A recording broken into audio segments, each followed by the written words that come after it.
Today we are going to discuss the topic piecemeal distribution of cash.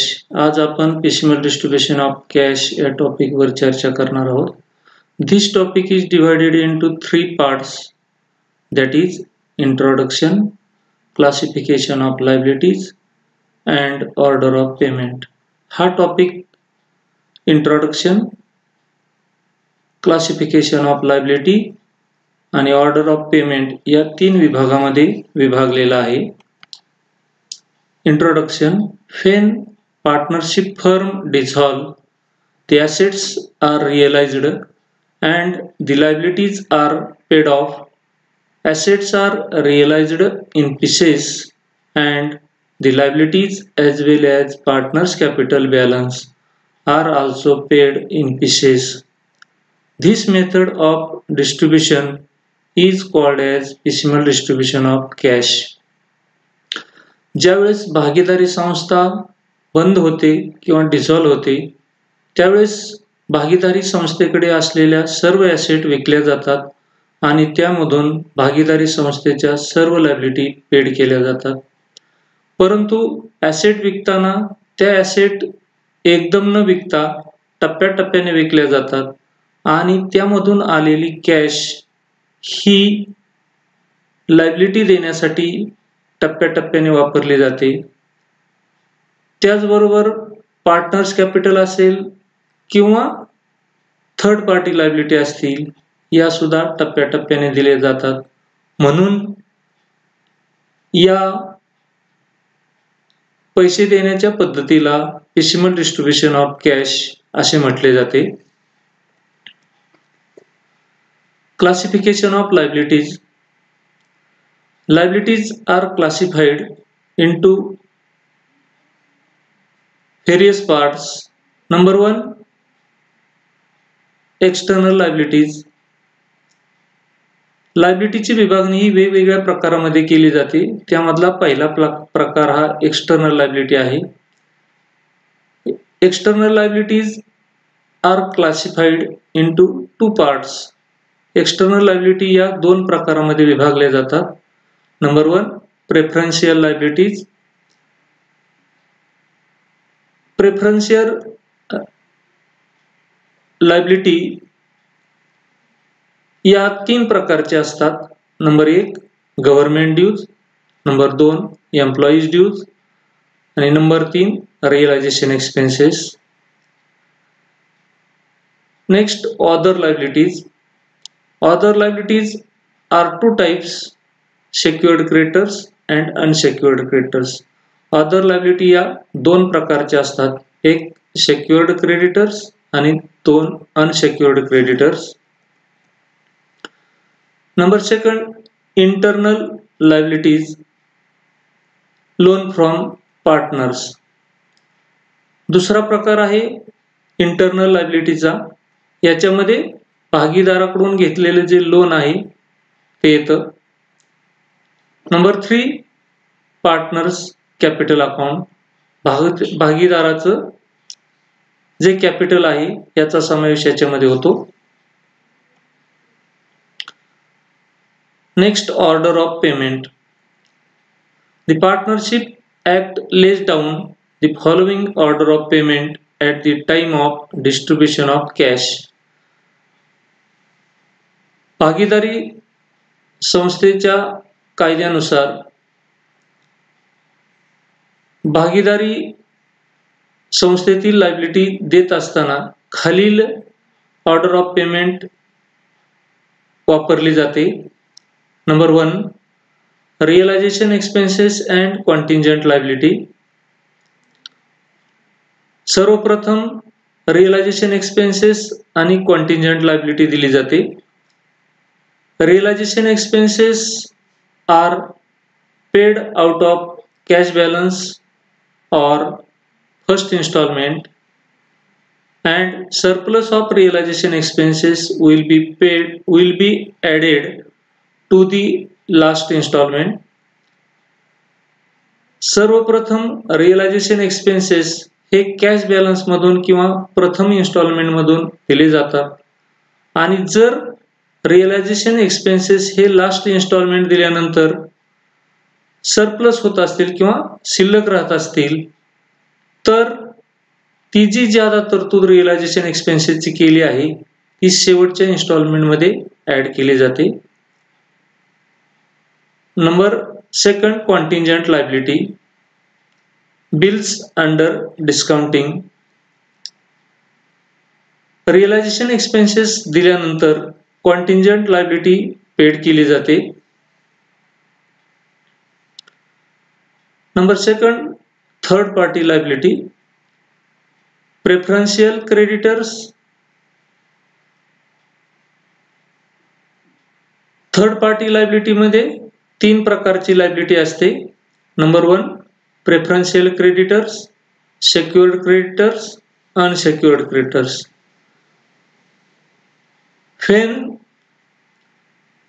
realization expenses and contingent liability paid, then preferential creditors will be paid, that is government dues or government tax. Realisation expenses आणि contingent liability दिल्यानंतर government due असेल किंवा गव्हर्नमेंटचा tax असेल तो दिला जातो. Secured creditors, after payment of preferential creditors, secured creditors will be paid. Preferential creditors दिल्यानंतर secured creditors दिले जातात.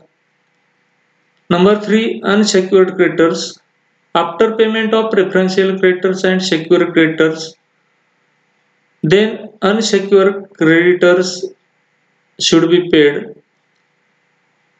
प्रेफरन्शियल क्रेडिटर्स आणि सेक्युअर क्रेडिटर्स दिल्यानंतर जर रक्कम शिल्लक असेल तर अनसेक्युअर्ड क्रेडिटर्सला दिली जाते. Unsecured creditors like sundry creditors, bills payable, bank overdraft, bank loan इत्यादीचा समावेश अनसेक्युअर्ड क्रेडिटर्स मध्ये केला जातो. Number 3, partners loan. After payment of third party liability, partners loan will be paid. सर्व थर्ड पार्टी लायबिलिटी दिल्यानंतर partners loan paid केले जाते. Number 4, partners capital. After payment of all liabilities, partners capital should be paid. सर्व प्रकारच्या liability दिल्यानंतर जर cash शिल्लक असेल तर पार्टनर्स कॅपिटल दिले जाते. There are 2 methods for repayment of capital. भागीदारांचं कॅपिटल परत करण्याच्या 2 पद्धती आहेत. Number 1, surplus capital method and maximum loss method. भागीदारांचं कॅपिटल परत करण्याच्या 2 पद्धतीपैकी एक सरप्लस कॅपिटल मेथड आणि दुसरी मॅक्झिमम लॉस मेथड अशा 2 पद्धती आहेत. Surplus capital method is also known as excess capital method or highest relative capital method or quotient method. Surplus capital मेथडलाच excess capital method, highest relative method और quotient method असे म्हटले जाते. In surplus capital method following 2 statements are prepared. Surplus capital method मध्ये पुढील 2 प्रकारची statement तयार केली जातात. Number 1, statement showing surplus capital and second, statement showing distribution of cash. या मेथडमध्ये स्टेटमेंट शोइंग सरप्लस कॅपिटल आणि statement showing distribution of cash ही 2 प्रकारची स्टेटमेंट तयार केली जातात. Statement showing surplus capital. Following steps considered for preparing statement showing surplus capital. Statement showing surplus capital तयार करताना खालील टप्पे विचारात घ्यावे लागतात. Number 1, partners capital as per balance sheet. सर्वप्रथम भागीदारांचं कॅपिटल बॅलन्स हा बॅलन्स शीट प्रमाणे घ्यावा. Number second, add general reserve or reserve fund to the partner's capital in profit sharing ratio, or loss will be deducted from partner's capital. भागीदारांचा capital balance घेतल्यानंतर balance शीटला जर general reserve किंवा reserve fund liability साईडला दिला असेल तो सर्व भागीदारांना त्यांच्या प्रॉफिट शेअरिंग रेशोमध्ये वाटावा, किंवा लॉस दिला असेल तर तो सर्व भागीदारांना त्यांच्या प्रॉफिट शेअरिंग रेशोमध्ये वाटावा. Number 3, find out the proportionate capital for one share that is divides capital by the profit sharing ratio. त्यानंतर पार्टनरचं एक शेअर मधील कॅपिटल काढावं, ते त्यांच्या कॅपिटलला प्रॉफिट शेअरिंग रेशोने भागल्यानंतर आपल्याला मिळेल. Number 4, taking the base of minimum capital distribute the capital of all partners in their profit sharing ratio. सर्व भागीदारांचं एका शेअर मधील कॅपिटल काढल्यानंतर ज्या पार्टनरचं कॅपिटल सर्वात कमी असेल त्याला प्रत्येक पार्टनरच्या प्रॉफिट शेअरिंग रेशोने गुणून घ्यावं. Number 5, deduct the proportionate capital from original capital. The difference will be excess capital.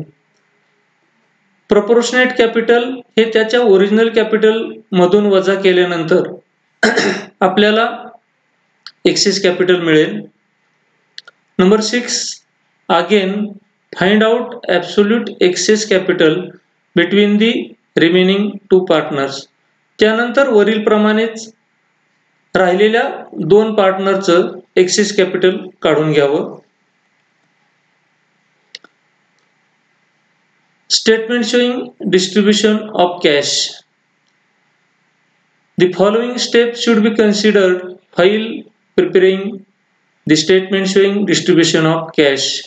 Statement showing distribution of cash तयार करताना खालील टप्पे विचारात घ्यावेत. Number 1, balance as per balance sheet. सर्व लायबिलिटीचा बॅलन्स शीट प्रमाणे बॅलन्स घ्यावा. Number 2, add general reserve to the capital and loss will be deducted from partners capital in their profit sharing ratio. लायबिलिटीच्या बॅलन्स मध्ये जर बॅलन्स शीटच्या liability साइडला general reserve किंवा reserve fund दिला असेल तर तो पार्टनरच्या कॅपिटल मध्ये त्यांच्या प्रॉफिट शेअरिंग रेशोनुसार ऍड करावा, आणि लॉस दिला असेल तर तो त्यांच्या प्रॉफिट शेअरिंग रेशोनुसार त्यांच्या कॅपिटलमधून डिडक्ट करावा किंवा वजा करावा. Number 3, apply order of payment. Order of payment जी आपण पाहिलेली आहे ती वापरावी. Number 4, while distribution of partners capital, the partners having surplus capital will be paid first. ज्यावेळेस भागीदारांना त्यांचं कॅपिटल परत केलं जातं त्यावेळेस ज्या पार्टनरचं कॅपिटल सरप्लस आलेलं असेल त्या पार्टनरला सर्वप्रथम रक्कम देण्यात यावी. Then distribute cash to those 2 partners having surplus capital, and finally the remaining cash to be distributed to all partners in their profit sharing ratio. त्यानंतर 2 पार्टनरला ज्यांचं सरप्लस कॅपिटल आलेलं असेल त्यांना द्यावी, आणि शेवटी राहिलेल्या सर्व पार्टनरला त्यांच्या प्रॉफिट शेअरिंग रेशोनुसार कॅश डिस्ट्रीब्यूट करावी. Second method is maximum loss method. This method is also known as notional loss method. दुसरी मेथड ही मॅक्झिमम लॉस मेथड आहे, तिलाच नोशनल लॉस मेथड असे म्हटले जाते. In this method only one statement should be prepared, that is statement showing distribution of cash. या मेथडमध्ये फक्त एकच स्टेटमेंट तयार केलं जातं ते म्हणजे statement showing distribution of cash. The following steps are to be adopted in maximum loss method. Maximum loss method मध्ये खालील प्रकारच्या टप्प्यांचा विचार केला जातो. Number 1, balance as per balance sheet. सर्वप्रथम बॅलन्स शीट नुसार बॅलन्स घेतला जातो. Number 2, add general reserve and deduct loss from partners capital in their profit sharing ratio. General reserve असेल तर तो पार्टनरच्या कॅपिटलमध्ये प्रॉफिट शेअरिंग रेशोनुसार ॲड केला जातो आणि लॉस असेल तर पार्टनरच्या कॅपिटलमधून त्यांच्या प्रॉफिट शेअरिंग रेशोनुसार लेस केला जातो. Number 3, apply order of payment. याच्यामध्येही ऑर्डर ऑफ पेमेंट अप्लाय केली जाते. Number 4, find out maximum loss. Maximum loss should be calculated in the following formula. Maximum loss is equal to total capital minus cash available. Maximum loss शोधून काढला जातो. तो खालील सूत्रानुसार शोधला जातो. मॅक्झिमम लॉस बरोबर total capital minus cash available. Number 5, distribute maximum loss to all partners in their profit sharing ratio. त्यानंतर आलेला मॅक्झिमम लॉस सर्व भागीदारांना त्यांच्या प्रॉफिट शेअरिंग रेशोनुसार विभागला जातो. Number 6, if any partners capital account show capital deficiency, such capital deficiency will be distributed to solvent partners in their capital ratio as per Garner versus Murray case. जर एखाद्या भागीदारांचा capital account जर capital deficiency दाखवत असेल तर तो भागीदार इन्सॉल्वंट आहे असं समजलं जातं आणि त्याची जी कॅपिटल डिफिशियन्सी असेल ती सबळ किंवा सॉल्वंट पार्टनरला त्यांच्या कॅपिटल रेशोमध्ये विभागली जाते. Number 7, the available cash will be paid to solvent partner. त्यानंतर जी आपल्याकडे उपलब्ध कॅश असेल ती सॉल्वंट पार्टनरला दिली जाते. Number 8, same procedure will be adopted till the date of last instalment. वरील प्रकारची प्रोसिजर किंवा पद्धत ही शेवटच्या इन्स्टॉलमेंट पर्यंत आपण परत वापरतो.